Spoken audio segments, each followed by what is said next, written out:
सहना भवतु सहनौ भुनक्तु सह वीर्यं करवावहै तेजस्विनावधीतमस्तु मा विद्विषावहैः ॐ शान्ति शान्ति शान्तिः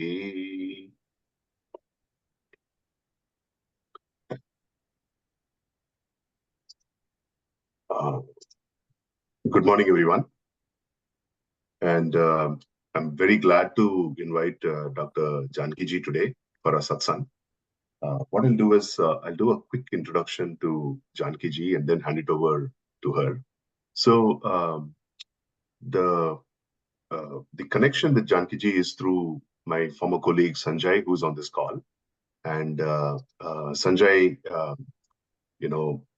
spoke to me a couple of weeks back, and I've had a conversation with Jankiji, and I find that there's some amazing, work what she's doing, and of course, very much related to the topic that we are all interested in, that we meet regularly here. So I want to introduce Dr. Jankiji. So Jankiji, thank you very much. First of all, welcome. Thank you. And just to give the context about who Jankiji is and what she is doing.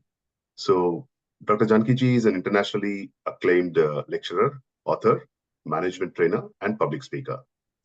She's been in full-time research and education of Vedanta for 40 years. Currently, she is the managing trustee of the Vedanta Wisdom Trust. She is leading the trust's effort to establish the world's first Vedanta University. Her service to the society in the field of Vedanta takes in multiple forms. She's authored quite a lot of books. I think some of you may have seen a book called Happiness Guarantee.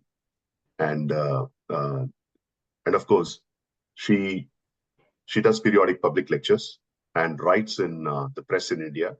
And she also organizes residential courses in places in India. I think she was recently in conversation with Swami Sarvapriyananda, SPG, as we lovingly call him. And I think some of you may have watched her that video of hers. There's also a YouTube channel which she it's called Team Janki Santok, and you might want to check that thing out. There are about 700 videos that have various topics from early Vedanta application to much more deeper ones. And in this talk, what I requested Jankiji is to, talk to us a little bit about how the three gunas play within our practical lives. And one thing what struck me when I was speaking with Jankiji, and her emphasis was that she's very much focused on practical application of the philosophy in our day-to-day life. So with that, sometimes it gets a little difficult for people to distinguish, okay, how do I apply this theoretical framework to my day-to-day life? So I think that's what hopefully we will learn something today, and we will have an opportunity to ask questions. So the format that I suggested was, okay, for the first 30 minutes, there's a short video about what she does, and then she'll be speaking, and then please hold on to your questions, and we'll ask all the questions after her talk. So with that, Jankiji, welcome. And if you want to say a few words before we play the video, please go ahead, and then we can play the video. Just thank you for your kind words. We can go ahead. Okay. Sakuba, can you please play the video?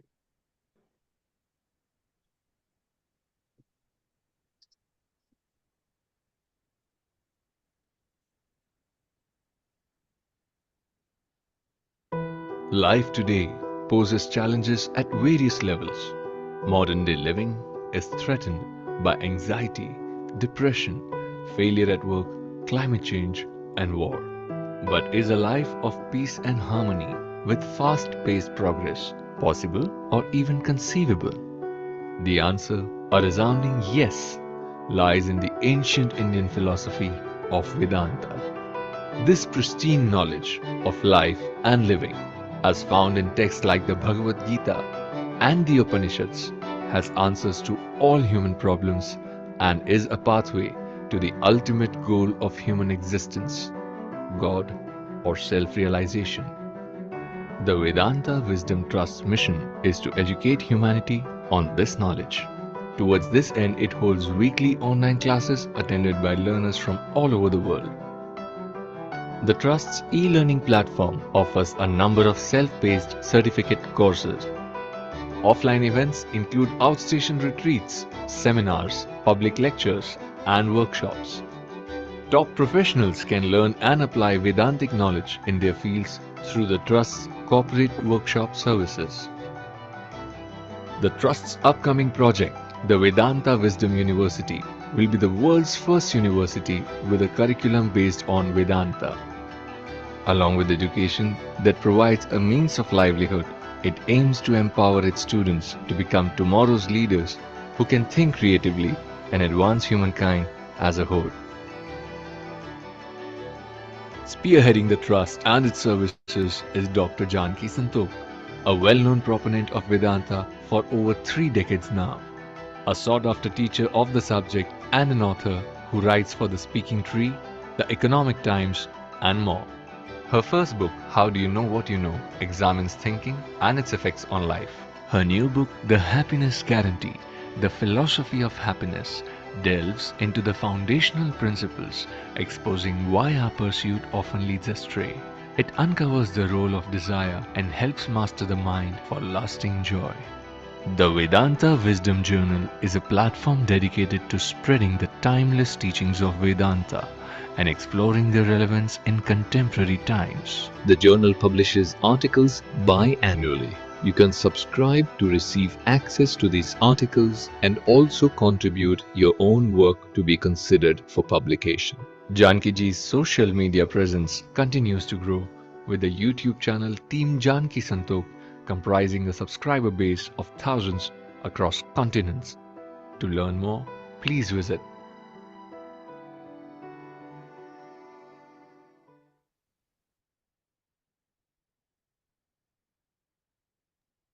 So that is a good introduction. So with that, Jankiji, over to you. Today we are meeting here to talk about self-analysis through the 3 gunas. We're going to be talking about their visible effects, the visible effects of their interplay, and how we deal with them. Now, firstly, let's begin with what are the 3 gunas?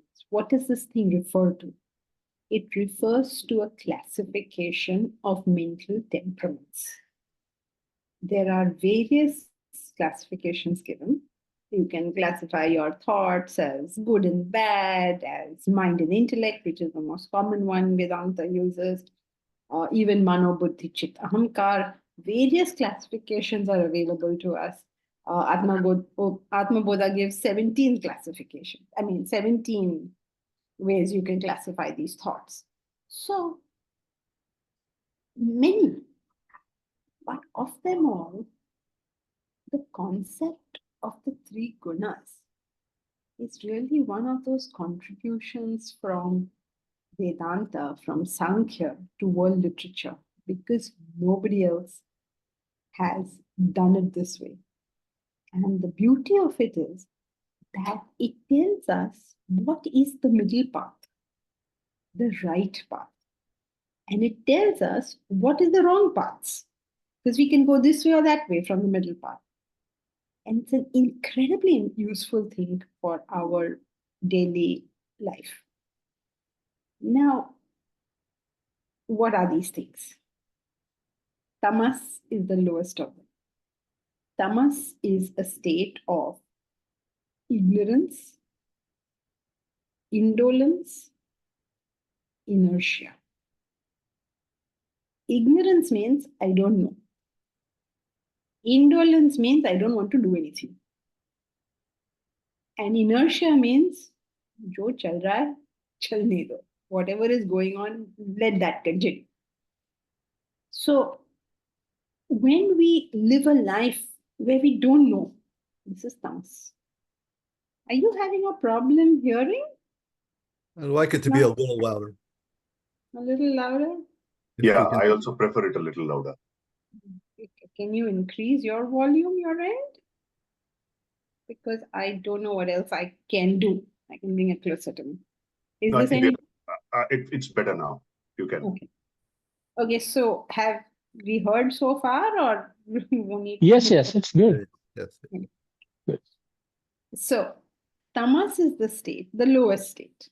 It is characterized by ignorance, just not knowing anything.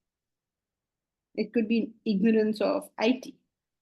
It could be ignorance of financial management. It could be, and it is the ignorance of the self. So, as far as that is concerned, we all have a large amount of it. And because they're so ignorant, don't do anything. No interest, no enthusiasm to do anything. Like a villager, you ask him, do you want to go to a mall? He says, no, I don't want to go. But why does he say, I don't want to go? Because he doesn't know what that thing is. Maybe ask the layman, do you want spiritual life? He says, no. But why does he not want? Because he doesn't know what it is. So we don't function there because we're ignorant in that area. So ignorance and disinterest goes together. The other thing that tamas is also inertia. You remember what is inertia? What is inertia? You studied it in school, I guess. Remember the definition of inertia? Tendency to continue in its state of rest or Yes, correct. जो चल रहा है चलने दो. Correct. An object stays in a state of rest or motion unless acted upon by an external force. So let's take Bill Gates, okay? Bill Gates is making billions of dollars. What state do you think he is in? Tamas, Rajas, or Sattva? Rajas. tamas. Anyone else? I would say it will Always- depend on time to time. Yeah, it's a mix of everything, right? Typically. Yes. So just the fact that he is making so much money or he is so engaged in activity doesn't automatically put him into a category. If he has been doing exactly the same thing all this time, he's in inertia. If he has done it with great excitement, he's in Rajas. And if he is doing what he thinks he ought to do, then he's in Sattva. But most of the time, a lot of our activities are going on out of inertia. We mislabel them because we don't recognize that inertia is also tamas. The second quality, so what is tamas? It is ignorance, indolence, and inertia. What is rajas? Rajas is desire, agitation, stress, competition. The person works extremely hard. But for what is all that work? Bottom line, what am I getting out of that work? So he's always stressed about it. You know, a housewife can call some people over for a meal. Okay, so tamasic housewife will call them people over for a meal, and then when they arrive, they'll say, "Arey baapre, the people have come. I was planning to cook, but I never got around to it." Tamasic. Rajasic housewife, all excited. Oh my God, these people are coming. What will I do? How will I manage? And she makes 100 mistakes because she is so caught up in this whole thing. Sattvic housewife can do, or can maybe cook for more people, but no difference. Housewife means house husband also, everybody, all men, women. People are coming home. What amount of inefficiency is created by the excitement, right? That is called rajas. A lot of activity, lots and lots of activity, and lots of stress. And what is sattva? Poise, bliss, transaction.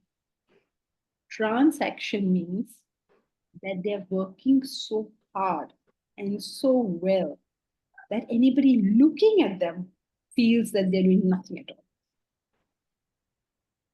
Suppose there's a villager sitting under a tree somewhere, and Einstein sitting in his office. Both are sitting down, both are looking like they're not doing anything. But one can be in tamas and one can be in sattva. They give an example often of the fan. A fan which hasn't started, tamas. It has started and you see the movement, rajas. It is at top speed, you see no movement. Okay, so these are the three mental temperaments. This is a classification of our thoughts. It's not got anything to do with actions. Right? We're together up to this point. Right. Now let's go further. Now, what you really wanted to know was what were the visible effects of all this? What are the visible effects? In the Gita, so many are given. So I've just chosen a few to do. I'm sure I believe you're all studying the Gita together, and as you go forward, no doubt you all will study them all. But we'll just do a few today. Okay, so what? First one we'll take is knowledge. Because we are now a knowledge economy. Everybody's into knowledge. So what is tamasic, rajasic, and sattvic knowledge? Sattvic knowledge is defined as that which sees the avinashi, that which sees the indestructible in the destructible, that which sees the one essential ingredient in all the heterogeneous varieties. When you look at the world, you see divinity. This is sattva. You're seeing the one truth everywhere.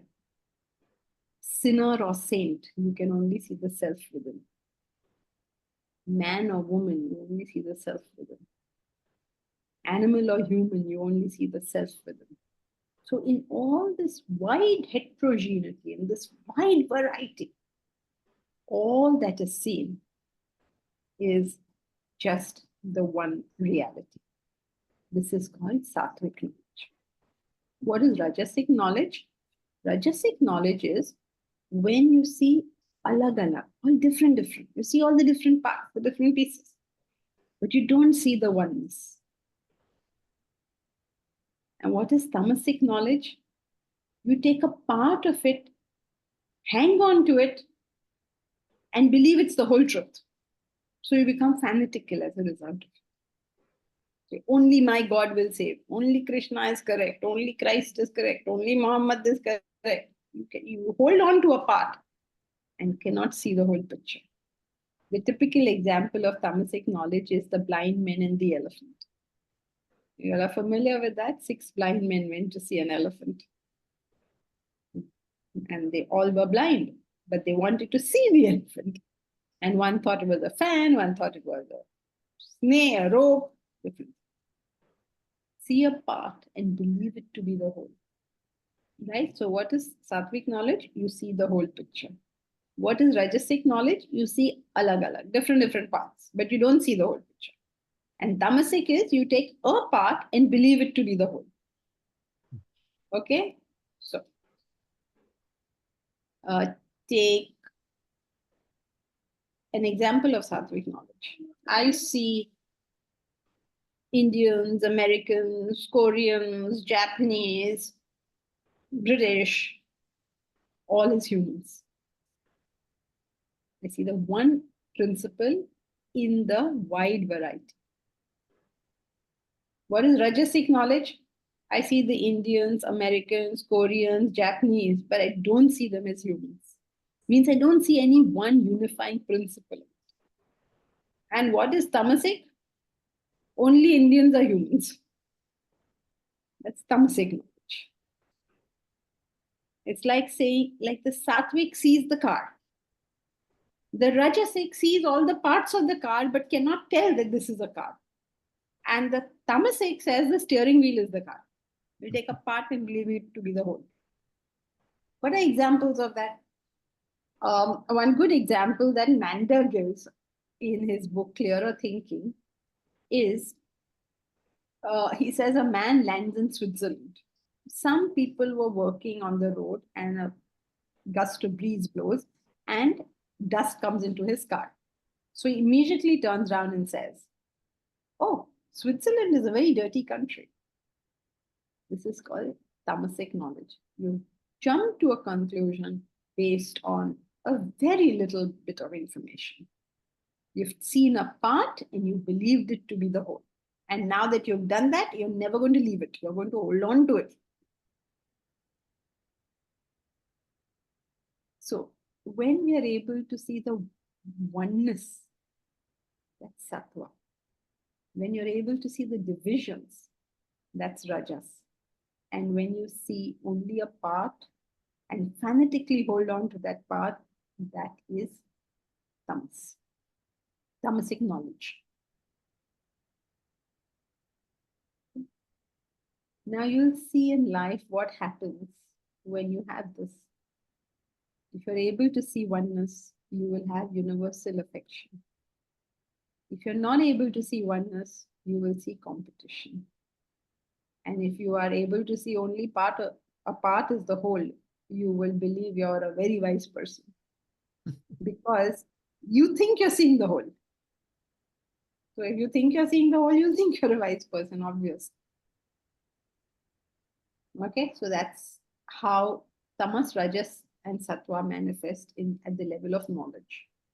In fact, it's a very important concept today because there is so much information floating around. So many of us have many bits of information.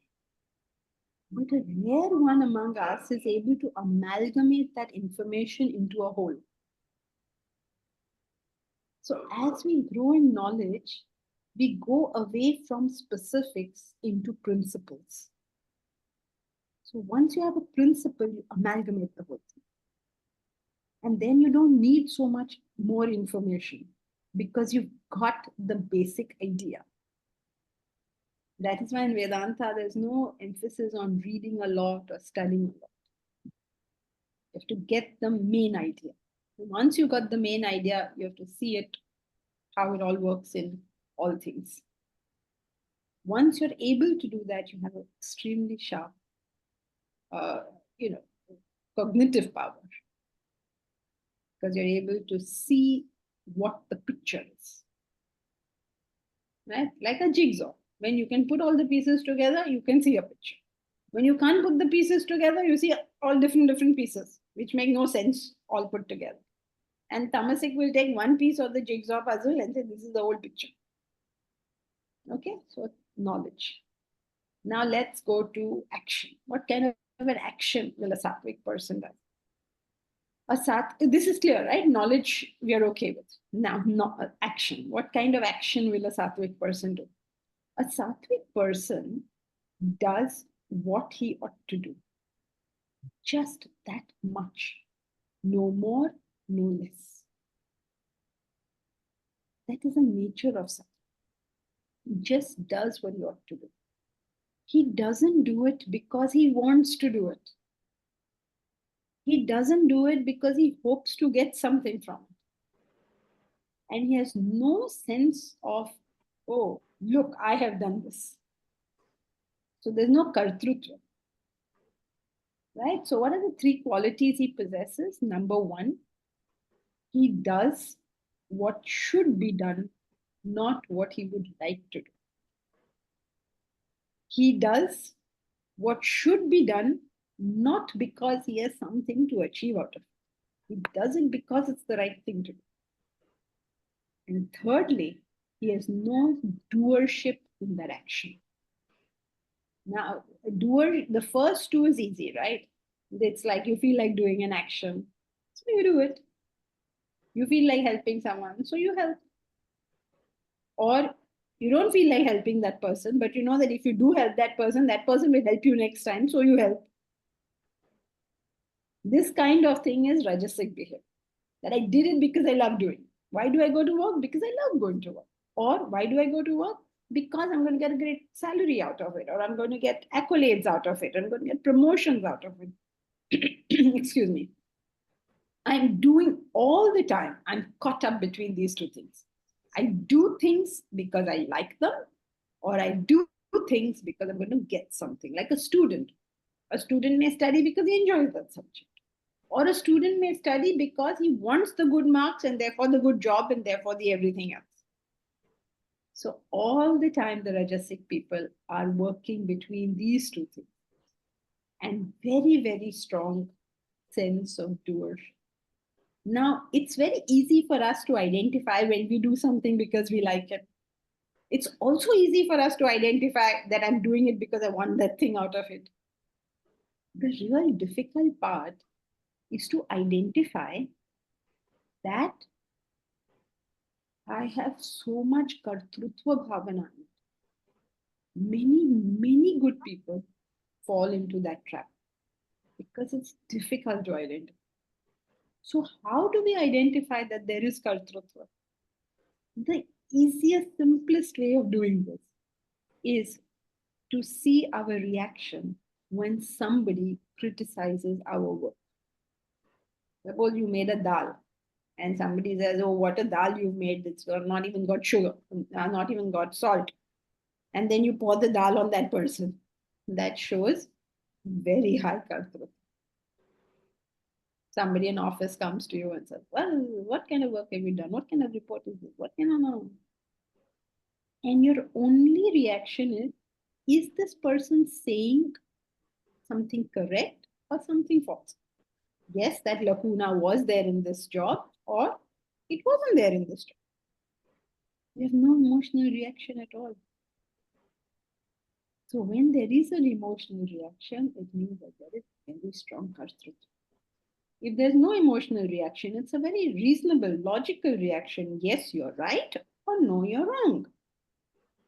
No kartrutva. Because not that somebody criticizes me, so therefore I become right. Neither is it that because I did it, it was right. So it could be either. It could be the person is right, it could be that the person is wrong, and I'm able to examine that very objectively. If I can do that, I'm a sattvic person. So a sattvic person does what he ought to do, not what he likes to do. Sometimes you're dealing with your children. Why is it that we're not able to deal with them properly? Because we're always doing with them what we would like to do rather than what we should be doing. We will give in when we shouldn't have given in. And sometimes we are strict. There was no reason to be so strict. So we do what we like to do. We function on our emotions. Or we function because I have to get something. So you can see Rajas and Sattva are just opposite of each other. Sattvic will do what he ought to do without what he likes or dislikes, without what he's going to get or not get, and without kartrutva. And Rajasic, just the opposite. He will do what he likes, or he will do what is going to get him something. He may do what he doesn't like, but when he does something he doesn't like, why does he do it? You all are listening, no? Still, or gone to sleep? Yeah, we are muted. Sorry. To get something. He does Yeah, something to get something. But the rest of y'all haven't put on your videos. Why is that? Can't we have everybody on video so that I have somebody to speak to, So when the sattvic person functions, what is his mental condition? Completely calm. Nothing easy. He works. When he works, it is like a knife through hot butter. There's no resistance on it. It's a perfect, efficient work. When a Rajasic person works, what happens? In the Gita, it's a very beautiful description of the Rajasic action. He says Rajasic action is with lot of effort.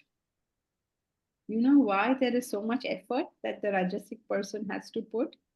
Because his mind is going crazy. It's like running with stones tied to your feet. The Sattvic fellow has removed the stones and he's running.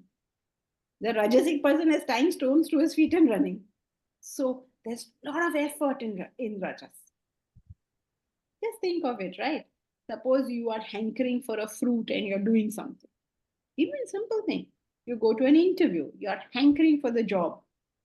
What happens? You can't concentrate on what the fellow is asking you. Even if he says, "What is your name?" you find it difficult to answer. So, when there is Rajasic attitude in work, the productivity of our work falls, and therefore the effort to achieve the same end rises. So, a very beautiful description of Rajasic. So, the Sattvic person, he says, yes, he does what he ought to do, no likes and dislikes, no fruit, and no kartatva. Simple. Rajasic does lot of effort. So you say, why? Sattvic people put in a lot of effort, right? Like a Gandhi, wouldn't he be putting in a lot of effort? Or a Mother Teresa, wouldn't she be putting in a lot of effort? Or Joan of Arc, wouldn't she put in a lot of effort? Of course, they're putting in effort. Then how come Rajas is said to put in effort? He's putting in effort because he has to put in double effort to reach the same end. He's got those stones tied to him. He has all those mental distractions in his work. And what is tamasic action? Tamasic action is where a person does something with no thought of what the consequences are, no thought of what my capacities are, and it leads to destruction not only of whatever he's trying to do, but often of himself. Very common example is drinking and driving. I don't know if you're familiar with the news in India, but just now we have this youngster, 17-year-old, who is supposedly drunk and driven, and 2 people have died. This is called tamasic action, with no thought of consequence, with no understanding of capacity, and the result is destruction. And we do it so much, you know. You have somebody who's an executive in a corporation. He gets all worked up with his work and he says, I don't like all this work and all, too much trouble for me. And he says, I'm going to run a farm.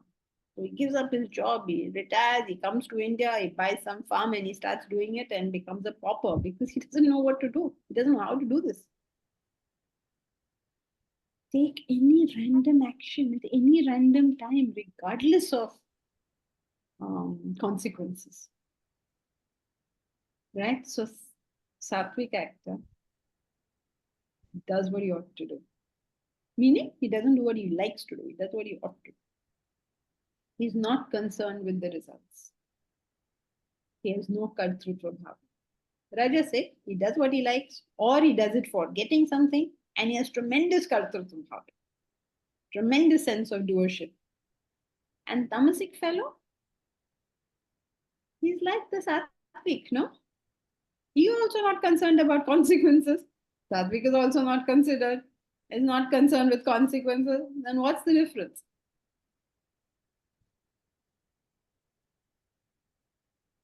Construction and destruction, yeah.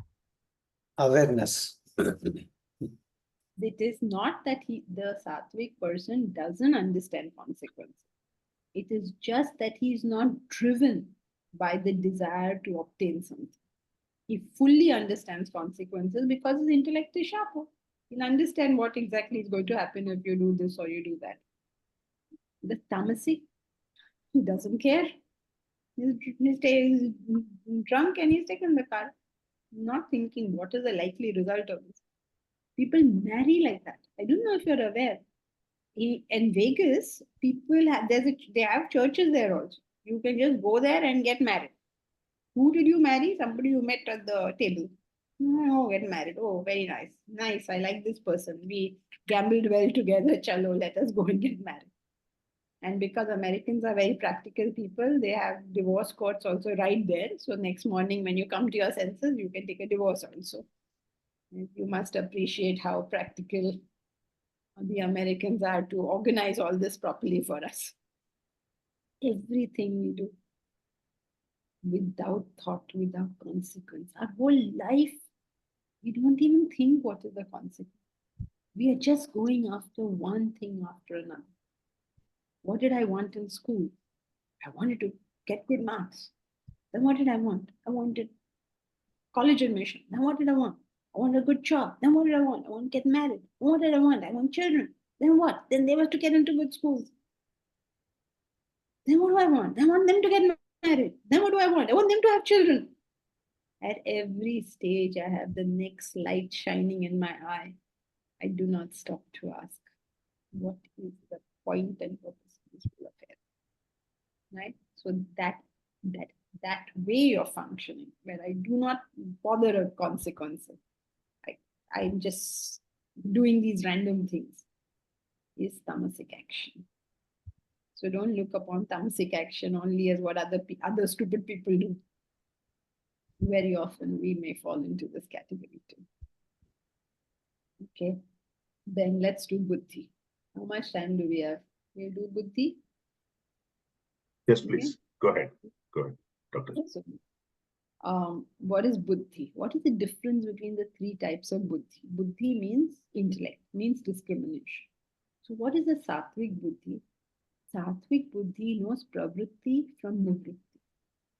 What should be done, what should not be done. In other words, they understand what is their swadharmic activity and what is paradharmic. Swadharma means my nature. In accordance to my nature, I must function. If I am an engineer, I should take up engineering. If I have those tendencies. If I have medical tendencies, I should become a doctor.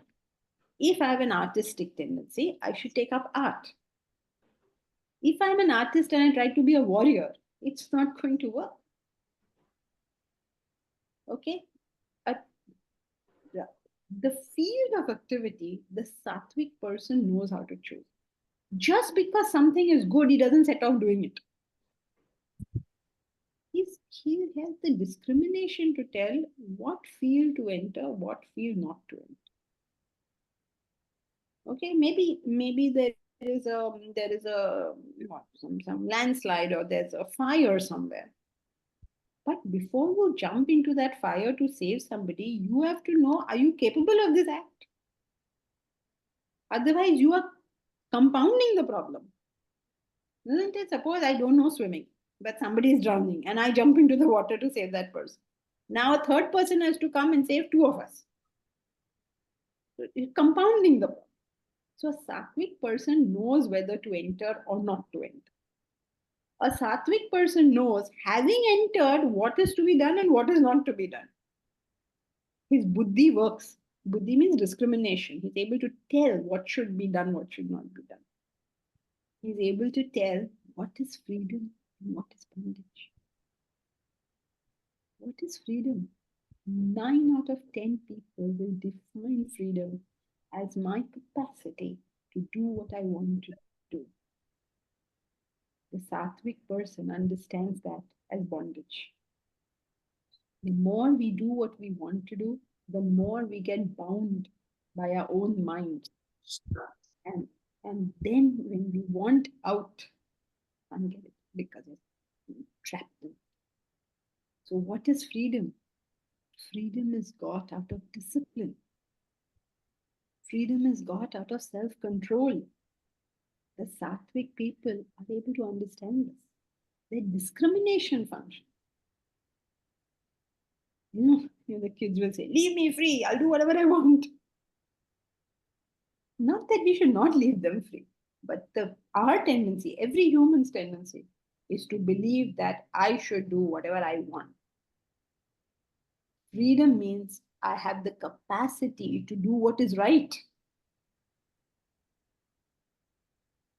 It's a big difference between these two. So you say, why is that so? Because if I have the freedom to do whatever I want, what happens is, the moment the situation comes where it is not the way I want, I collapse. My mind is not able to take this. Therefore, I have to be trained. I have to train myself that things may go well or things may go badly. I stay the same.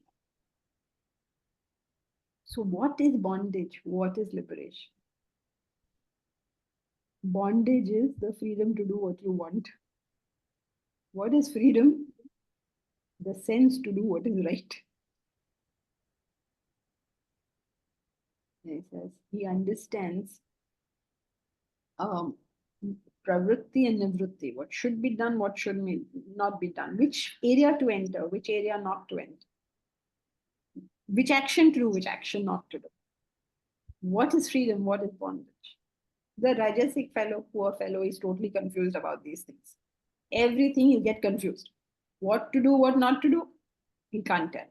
Which field to enter, which field not to enter, he'll get completely confused. What is freedom, what is bondage is beyond his comprehension. He's a bit confused. So, and tamasic is a person who sees everything ulta. Instead of, he's not confused, he's completely clear. And he's clear about the wrong things. That is tamasic buddhi.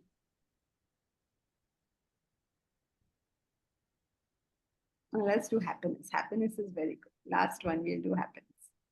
Happiness is, what is sattvic happiness?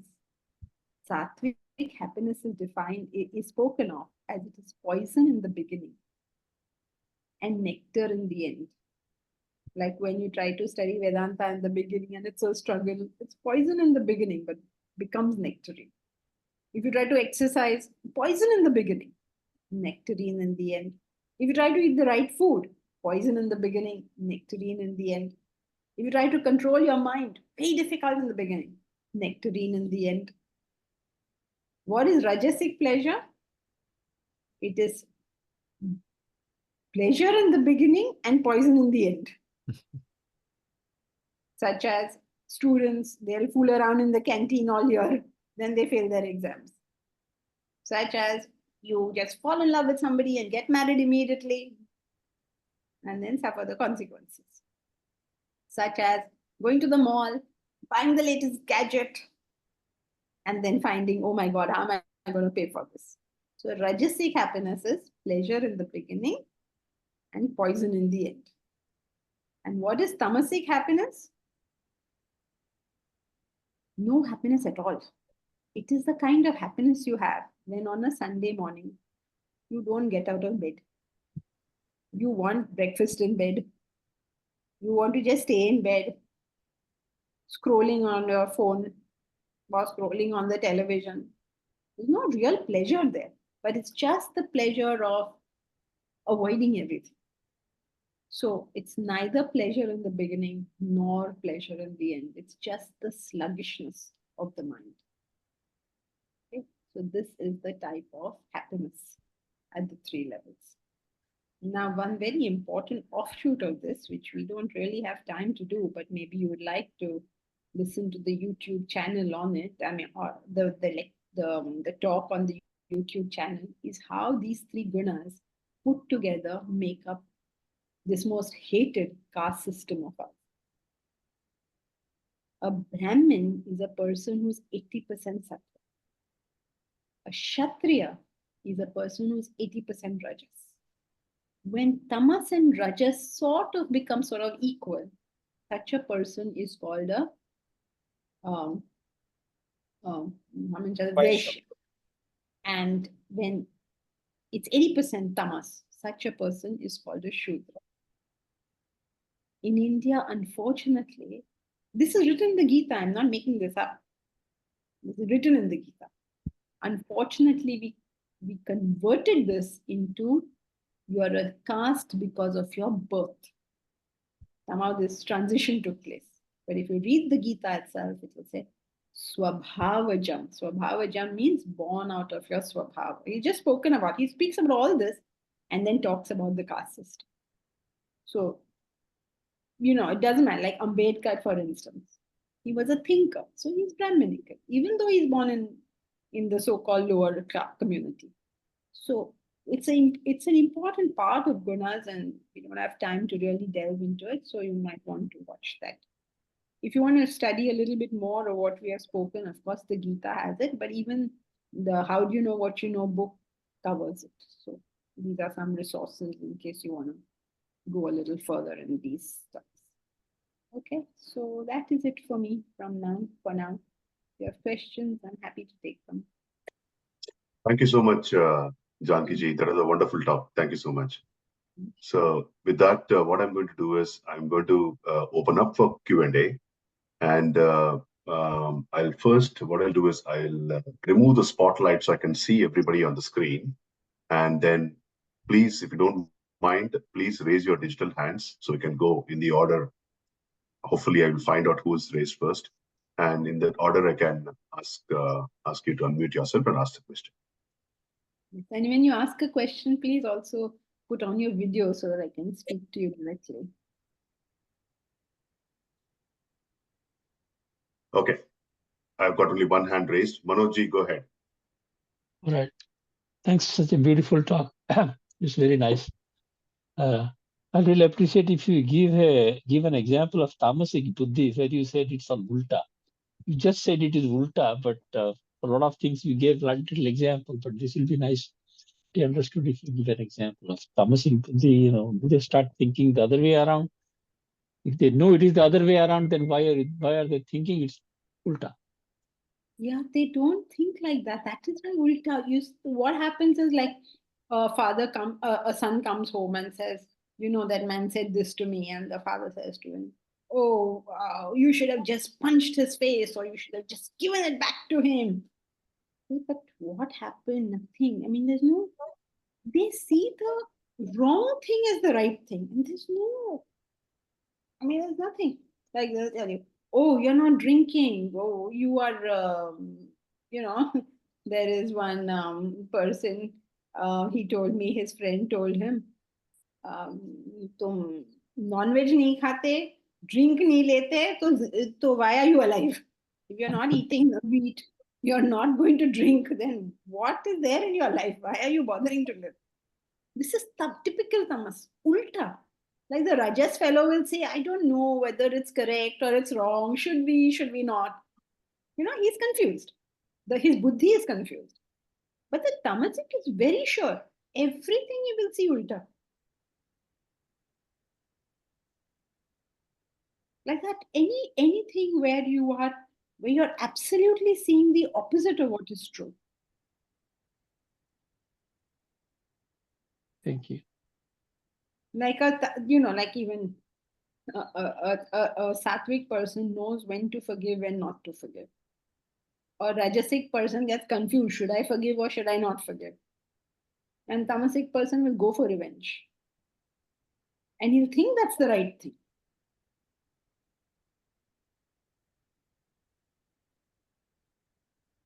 Thank you. Thank you, Jankiji. Rick? Sure. Thank you very much for today's talk. And I listened to your discussion with Swami Sarvapriyananda about your happiness guarantee. And I read the 32 pages that are the sample on the Amazon site. Can you share with me, I understood if I understood your thesis correctly, desire is agitation. And as I understood, what you were suggesting was you convert it from something personal to something that's of service. And okay, but what I didn't hear, and again, I well could have missed it, was the connection to Advaita. Okay, good question. The Advaita tells us, Advaita Vedanta talks about how we are all the self.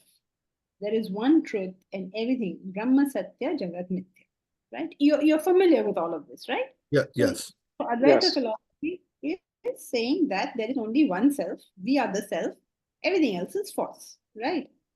Now, that is the conclusion.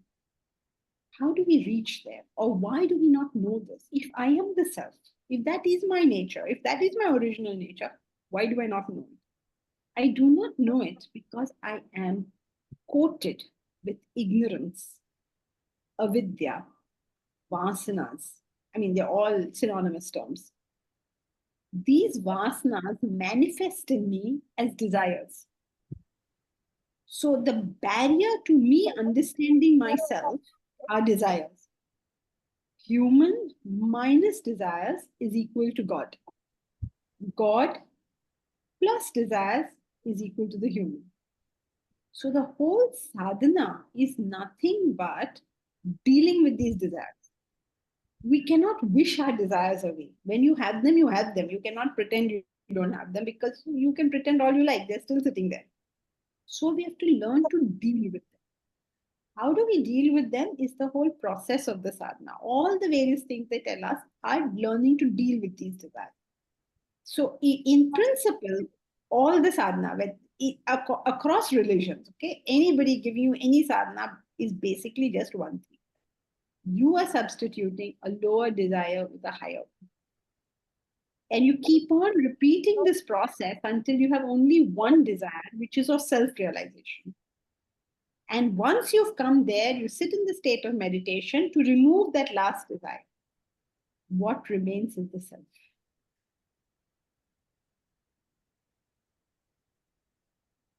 Beautiful answer, Jankiji. Thank you so much. I know who raised next. I'll see. Srini, why don't you go? Yeah, thank you very much, Janaki ji, for this excellent discourse on the three gunas. My question is, what percentage of these guna transformation happens because of prarabdha, and what percentage is because of free will? So does the prarabdha karma really influence your gunas, which means that are you really born with a better guna, so that you don't have to put much effort to transform your gunas?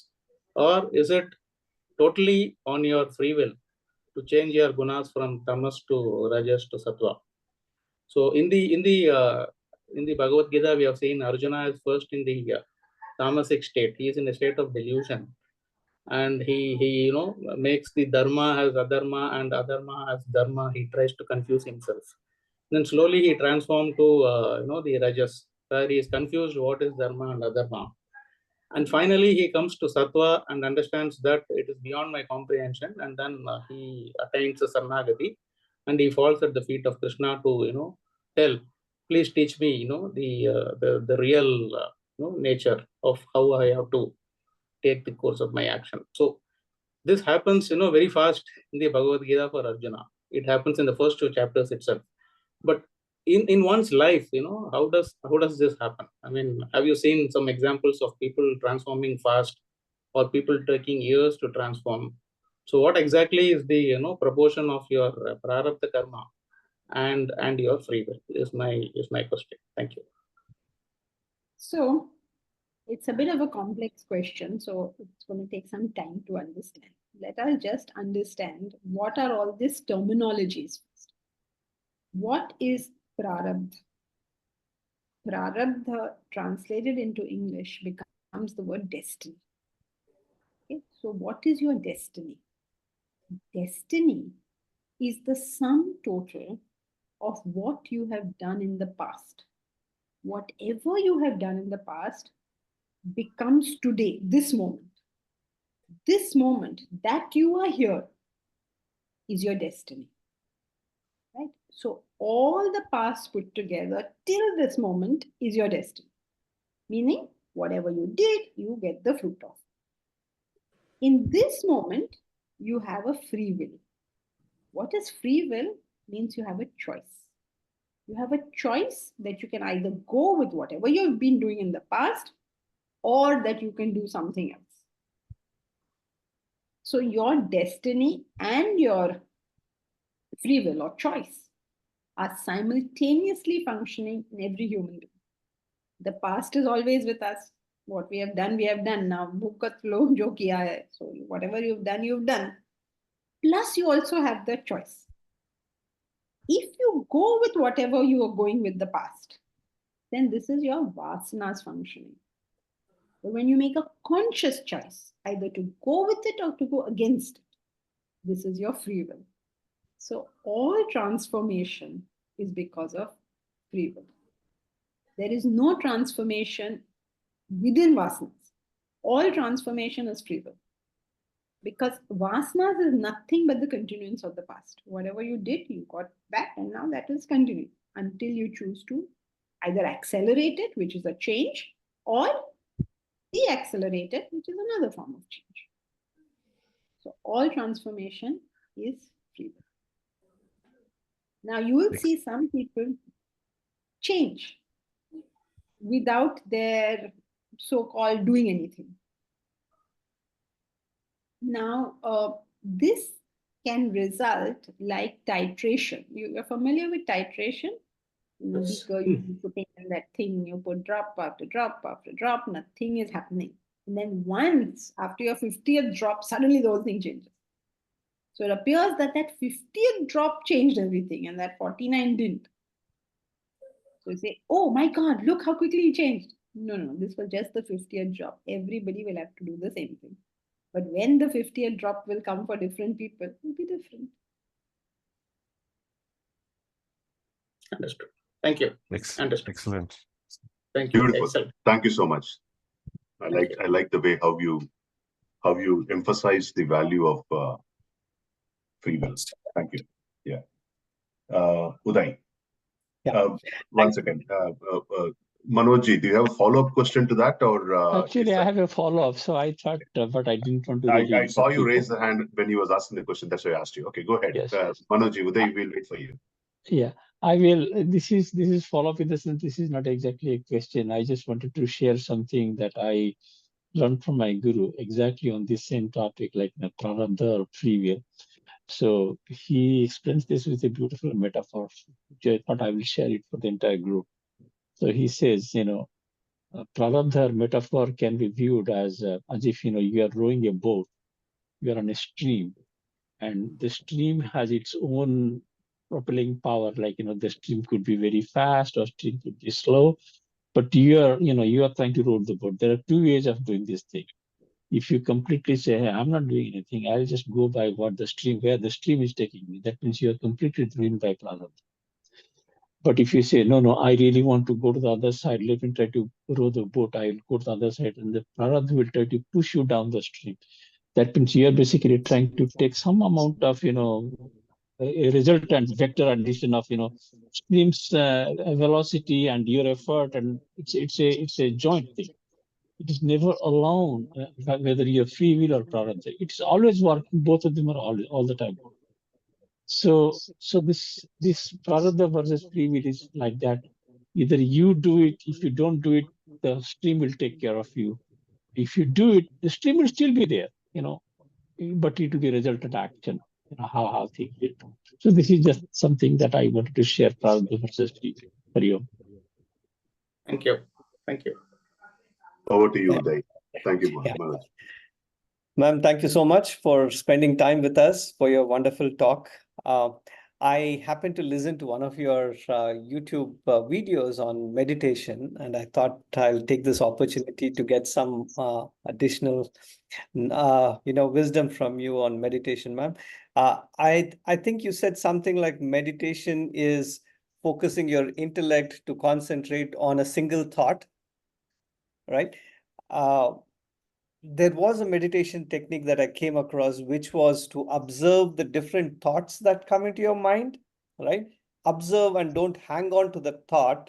And that way you reduce, the flow of thoughts itself, and eventually you will calm your, mind and intellect with no thoughts.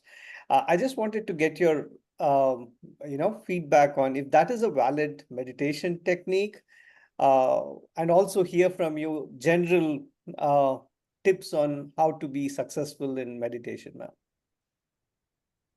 So if you heard that, you know that we do not recommend meditation. And the reason we do not recommend it is because it is capable of damaging the mind. Because if the mind is riddled with desires, and it's rushing here and there, and you just forcefully hold it, you do this force on your mind, then the mind can snap. And that's why you'll see some people who've been meditating very seriously, they have got they get hallucinations. They say, I heard God, I saw God, all the stories start about all these things. Or sometimes it's not like that. Sometimes they just experience a lot of anger. That in the day, suddenly they seem to feel more angry than they used to feel. or a lot of fear sets in their heart. So these are just the mind reacting to the force that has been imposed upon that mind. The mind, it's like, imagine it's a small child, right? The child wants to run around and you don't want the child to run around. So you just tie the child to a chair and say, you sit there. It's not going to benefit the child. That will in fact harm the child. Now, when we say this, it's very, very important for us to understand. It's saying don't meditate means don't do what? So in Vedanta, as you know, we're always defining terms because only when we are all on the same page of what that term means. So with meditation, as in the traditional, how it's spoken of in the scriptures, involves two processes, two parts, let's say. One part is the mind is chanting the mantra. Om, Om, Om, chanting. If the mind is merely chanting the mantra, then it is possible that that person will go into a trance. Trance will aggravate the mind, will create further desires. So that's not what we're trying to do. What we're trying to do is chant in such a way that the mind's activity reduces. So what you need for that is the intellect has to be present. So the mind chants and the intellect awares this chant. So what is the definition of meditation is mind is chanting, intellect is awareing it, and slowly the mind's chant goes into spheres and finally into quietude, and hopefully that is a blessed moment of self-realization. Now, what is the barrier to self-realization? Desires. If the desires are all there is no way you're going to use this to get rid of desires because it's too subtle a process. It's like, when you are, suppose you enter a go down, it's really terrible junk over there. Now you can't start cleaning with a Lysol or something like that. First, you pick up that big debris and throw them out. And then when the big stuff is all left and you've swept it, you've swapped it, then you can do some subtle cleaning. You can't start with the subtlest. You have to start with getting senses under control. That is the first step. This if we can't do, there's no point meditating. And if you read the Bhagavad Gita, you will see consistently, he will never mention meditation without premeditative practices. If you open chapter 6 also, you'll see it's more about mind control than about meditation. Meditation, he just says, okay, sit here, do this, do that, 5 steps. That's it, finished. But the whole thing is how the mind has to be under control. Now, mind cannot be under control if the desires are going berserk. Wherever the desire is, the mind will go there. Like, for instance, right now in the class, how much time will anyone be here? Mind will go, oh, what happened about that job there? What happened about that email? I haven't answered it. Mind will run, no, here and there. Intellect has to bring it back. That is called concentration. When the intellect is able to keep the mind on this field of thoughts, it's called concentration. When the intellect is able to keep the mind on one thought, it's called meditation. So when we're talking about meditation, we're talking about that one. Now, all these other things people have, like, I sang music and I was meditative, or, just sat quietly and just allowed my mind to relax. All this is not within the definition of the term as we are using. That is more relaxation techniques and, it's like, just give yourself a little peace in all this hustle bustle of the world. But the real hard work is not there. The real hard work is in improving ourselves. The peace I experience will always be proportional to the character I have. Thank you, ma'am. Thank you, Jankiji, for that. That was good. Mukku. Yeah, thank you, Jankiji. This is Dr. Janki. I think wonderful speech. Sorry, I'm not on video as I have a bandwidth issue. So I thought whether I should not have, I should know. I need to pick the choice of listening half of your voice or just see you, right? So I just thought I'll listen to you more. It's a great insightful perspective on the three gunas. I've never heard that before, on especially on action and how you classify the different parts. One question, reading the scriptures, I know that enlightened masters, there's a state, they express a state that goes beyond the three gunas. I just wanted to see your perspective on that. So so the state of self-realization is described in the scriptures in various ways. Mani bhava is one of them. That means you have no mind. Guna atita is another one. They're all saying the same thing. Basically, mani bhava means no mind only, where's the question of classification of thoughts, right? And then guna atita means beyond the gunas. That means you have neither tamas nor rajas nor sattva. And that is in fact the whole point of studying the gunas. I mean, there's so much, gunas is such a fabulous form of study. But in the Gita, he says, tamas binds you with darkness and ignorance. Rajas binds you in activity and agitation. And sattva binds you in knowledge and happiness. So we have to get beyond that. If you become sattvic, you just be happy all the time. And that's really the worst state to be in. Because in the initial stages of the journey, what forces you to move is that your mind is agitated. You want to do your sadhana because you want peace. But now you've attained peace. Now what? Now this is the worst and most dangerous state. Because you give up your sadhana. Dukh mein sumiran sab kare, sukh mein kare na ko. Jo sukh mein sumiran kare, dukh kaye ko. Means in times of sorrows, troubles, everybody remembers God. In times of happiness, no one does. He who remembers in times of happiness, why will sorrow ever come?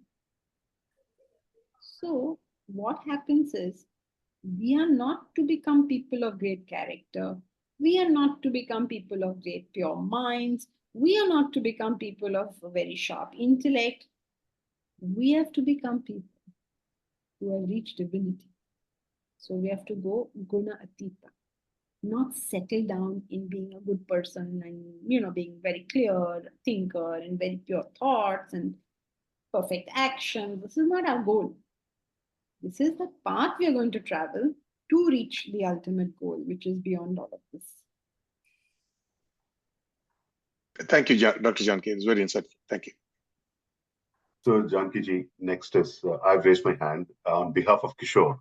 He could not join us because he's actually teaching some 17-year-old kids today yoga, and in a camp. And he sent me a couple of questions, and I'm going to ask you those questions on his behalf. And then I'll raise my hand on my behalf. Okay. So first, he has two questions. I'm going to read both of them to you so that you are aware of what questions he's asking, so you can answer whichever way it's relevant for you. So the first question is, what are the ways to increase sattva in daily activities? And the second question is, how do we pull ourselves out of the tamasic or rajasic hole that we sometimes find ourselves? Okay, so how do we raise our sattvic levels? Raising sattva is just the same as reducing desires. So how does one reduce desires? Through karma yoga, bhakti yoga, jnana yoga. The first and most important method is jnana yoga, which is not listening to lectures, but getting up in the morning between 4 and 6 and studying every single day, whether you feel like it or not. You don't have to study 2 hours, but anytime within that 2-hour band. And what is studying? 20% reading, 80% thinking. Because what develops us is not what other people write down or what other people say to us. What develops us is how much have I digested that knowledge. And I digest knowledge by thinking about it. And the more I think about it, the more it clarifies. and the penny drops. Then I get it. How do I know I got it? Because then I behave like that. If my behavior hasn't changed, it means I haven't.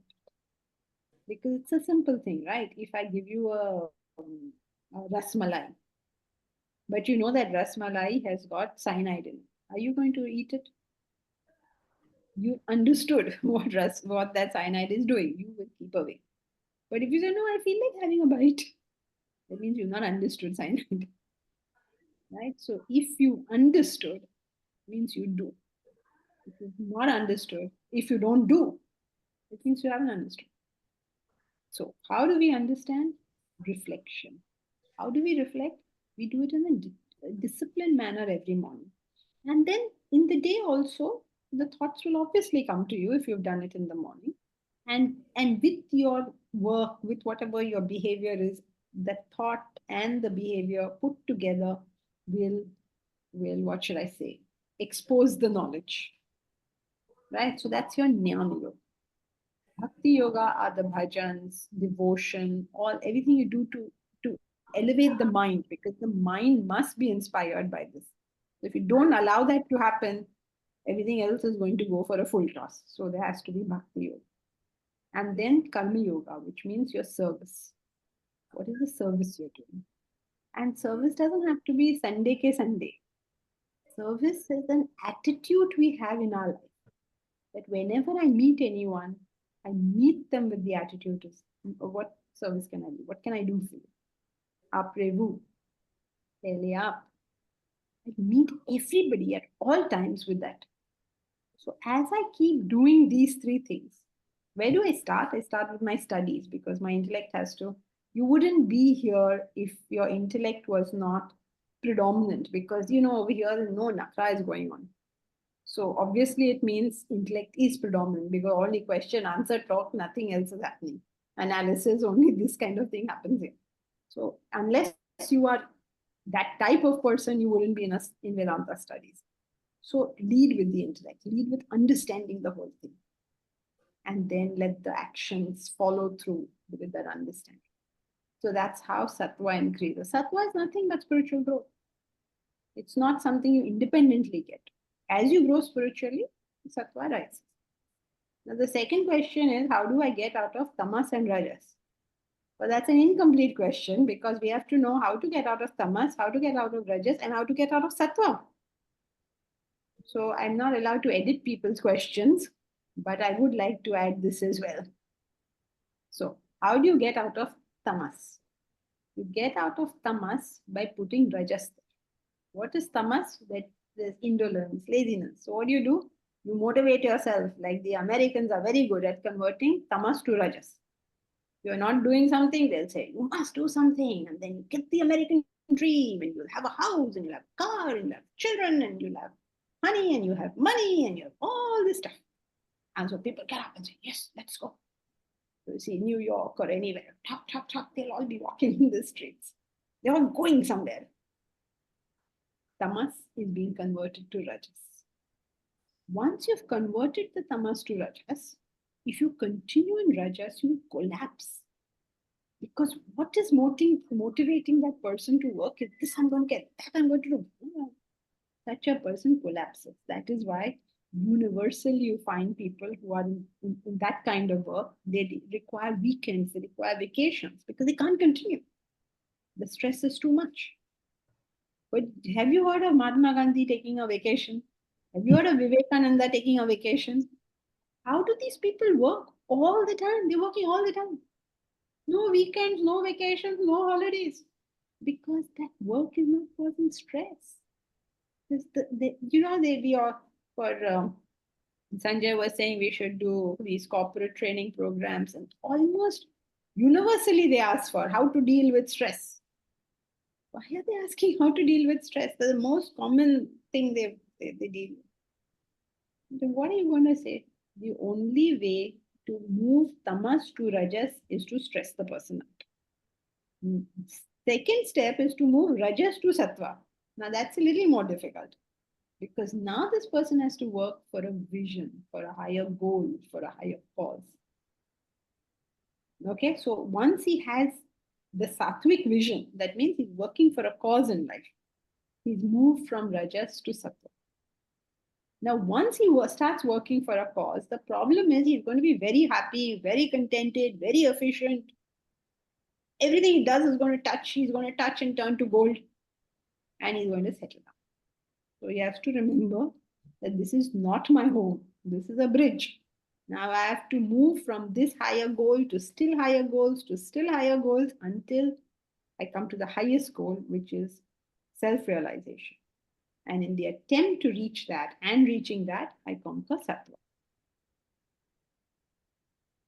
Very beautiful answer. Thank you so much. Rick, over to you. Sure. I'm a little confused in that you seemed very hostile about meditation. But let me ask this. In chapter 6 of the Bhagavad Gita, Krishna is advising to disassociate from the association with Raga Dvesha. And my understanding is his guidance on that is to understand that the real source of fullness, happiness, is oneself. And the more we understand that, the wind, the current that pushes Raga Dvesha of its own diminishes because we turn to the self as our fullness and wholeness. Your response? Yes, but that is not the state of meditation. What you're saying is correct. If you can relate to the self, what you're talking about is open-eyed meditation, where in the course of the day you are remembering the self, and therefore you're not getting carried away with the silly stuff your mind throws at you, which is that if I get this, I'll be happy, and if I do that, I'll be happy. You're not getting carried away because you've understood that none of this is, it's all rubbish that the mind throws at me. I have another job to do here. You understood this. This is called open eye meditation. That's why I define what we are talking. If you are sitting down in meditation, single pointed thought under the supervision of the intellect, if you do this prematurely, there's a possibility of cracking the mind and becoming incapable of all sadhana. It's like, at a physical level, it's easy to understand. If I go to the gym and I pick up 200 kgs, which I'm not capable of doing, not only I will not do it, I will damage my muscles so much that I will not be able to pick up what I can also. So the same thing happens at the intellectual. It's not hostility towards meditation. It is a understanding of its placement in the sadhana. Thank you, Jankiji. So I have two questions for you, myself. So one is, I know that there is a mission and vision that you are having in terms of Vedanta University. And I'm trying to do a gentle plug for that here and also ask you a relevant question. Okay.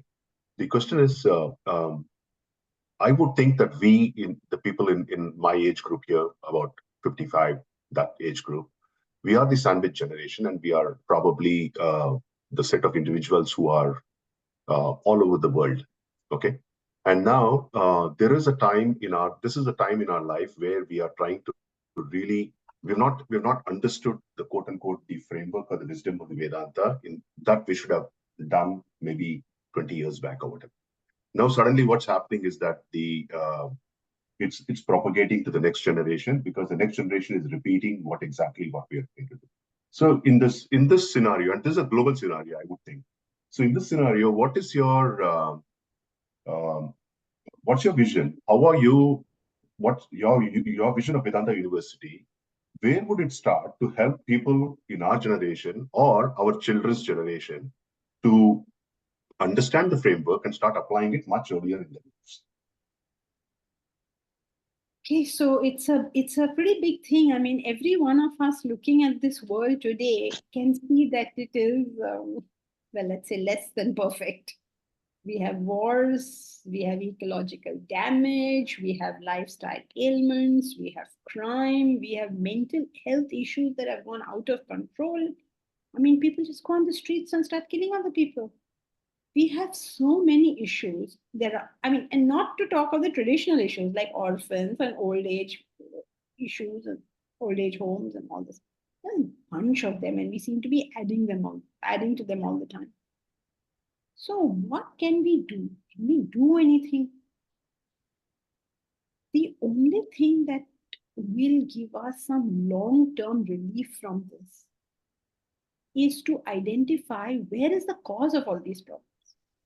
If we start analyzing what is the cause of all the problems that exist on the planet, if you think about it, is there a cause for every problem on this planet? Then there is only one cause. What do you think is the cause? There's one cause. If that was not there, there'll be no problem on this planet. Ignorance. No one cause, huh?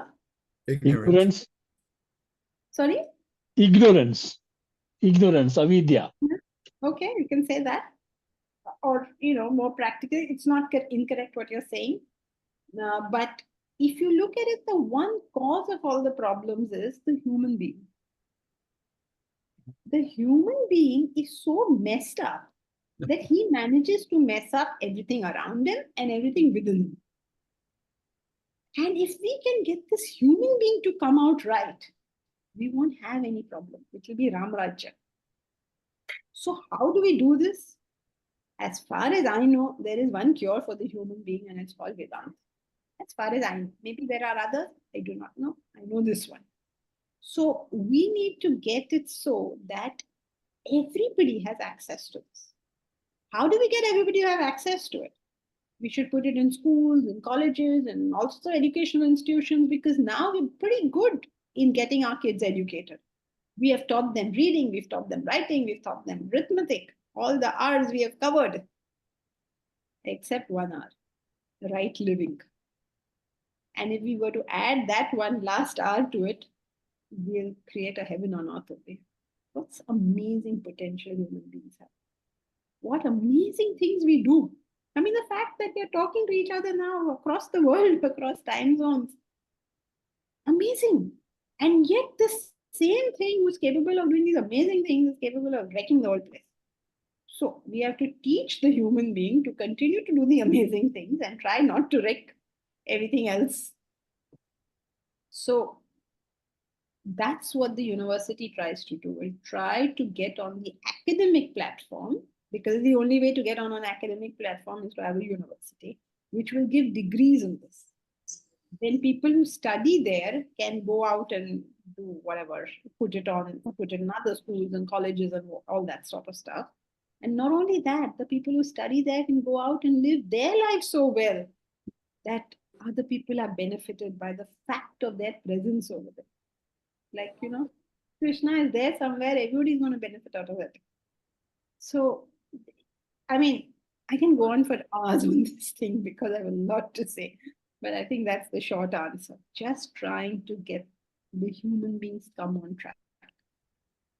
Not because we tell them do this and do that, but to explain the facts of it.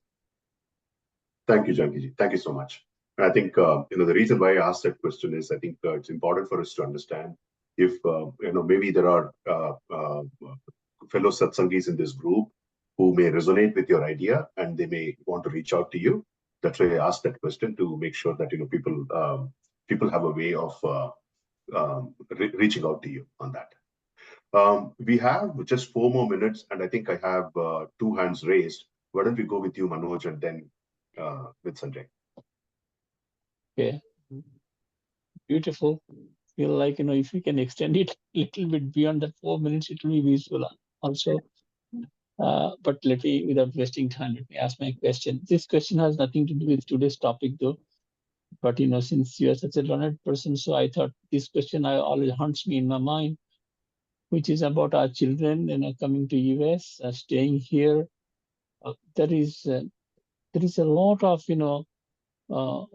narratives going on, which I have seen myself is poisoning the mind of our children. And I'm, along with Rajesh also, I'm lucky to be associated at least with one such organization where we are able to take the school-age kids, trying to keep them the Hindu way of life and other things that can keep your mind on track, as opposed to, like you just said, the American way of living life is, go run after the American dream. And mostly it is Rajas. And on the top of it is coming the anti-Hindu narrative, which is just going on like berserk. It affects our children that I have seen from close quarters. What can be done to bring the second generation children of Indians or Hindus, those who are here, to stay focused? Sometimes this anti-Hindu kind of mentality is also coming up. How can we really avoid that? That's my question to you. Youngsters, logic appeals. So we just have to stay with the facts. Forget Hindu, not Hindu, it is irrelevant. Either something is true or it is false. So we stay with the facts of life. All right? World means change. Simple thing. Every Vedanta has begun their studies by learning world means change. Simple fact. And as we keep educating them on these facts, I know you guys are doing very good work. I'm really surprised in America, they're doing it way better than anything happening here. All the temples are creating these study groups for the youngsters, and they've got full curriculums, and it's fantastic. However, we have to not engage with people who are Hindu, not Hindu, and all. Don't engage, because this is a non-entity. We engage with truth. We engage with reason. You have a particular reason, please tell us. We'll discuss the reason. You have not a reason for it's good or it's bad, just reason. Like world is change, a fact of life. We can engage with you in discussing facts. We cannot engage with you in discussing opinions. You're welcome to your own opinions. So, besides what y'all are doing all this. I know it's fantastic. In the US, it's happening. Over here, it's not even happening. But besides that, of course, is just don't engage with people who get into the Hindu, not Hindu narrative. We are humans to begin with. Or if you want to take that really high, we're divine to begin with. But at least, if not that, at least we're humans. No Hindu, no non-Hindu narrative. Okay, we're engaging with a very small portion, but the narrative that is going on around poisoning the mind of the children is actually huge. That I have seen, it's huge. Don't worry about it. This country was under foreign dominion, right? Yeah. There was a whole, whole attempt to change it. Nothing is happening. Nothing. Lies cannot overcome truth. It cannot happen. Just relax and stick with the truth. Okay. Thank you. Thank you, Jankiji. Thank you, Manojji, for that question. Sanjay, over to you, and then we'll conclude with the prayer. Yeah, thank you. So I don't have a question. I just wanted to make some concluding comments before we close. So first of all, Rajesh, I want to thank you for organizing this, and thank you for all of your colleagues for joining. Dr. Jankiji, thank you again for such a wonderful talk. As always, you're absolutely fantastic. A few comments from my side for all of you all. So as you all saw, Jankiji is doing this really sattvic work or beyond sattvic on really trying to spread the word and get get Vedanta, set up the first Vedanta university. If what she's doing and the education that she's providing, if this is something of interest to you, see, the reason why I got involved with Dr. Janki ji is because today we are not, there's a lot of people in the US that want this knowledge. And today we are not set up in the US, and we are trying to get set up in the US. So if this is of something of interest to you, where you may be interested in promoting, educating yourself, but also promoting this education in the US, please either directly with me or through Rajesh, get in touch with me. Number two, obviously, there's a lot of effort involved to set up this university. So whether it is volunteering or whether it is financially, however, there are multiple ways to contribute. If you think you may want to help in promoting this noble venture, again, please do reach out. The land has been purchased, and we are just, Dr. Jankiji and her team are just starting the process of selecting an architect and getting the construction, permissions and so on started. So it's all taking shape. And then those are the, and then lastly, Dr. Jankiji does do 3 classes a week, one on Gita, one on the Vedanta itself. and then one on the happiness guaranteed book. So you're welcome to join any of those classes. Yeah, if this was helpful, we can definitely set up more sessions like this. But I think we want to formalize this more and more, and try and one of the challenges we have today in the US is, even if we wanted, because we are not set up in the US, is to hold formal classes or to even seek out for donations. The only way to get donations is to donate in India through India, right? So all those changes we are trying to bring into the US. Thank you. All right. Thank you, Sanjay ji. And Janki ji, thank you so much for your time. Maybe if you can please say a concluding prayer today, we can conclude this session today. You have to unmute yourself.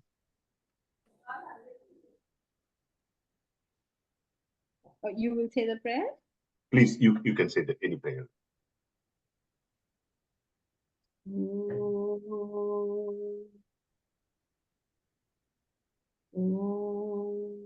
Purnamada Purnamidhu Purnat Purnamudachyate Purnasya Purnamadaya Purnamevavashishyate. Om Shanti Shanti Shanti.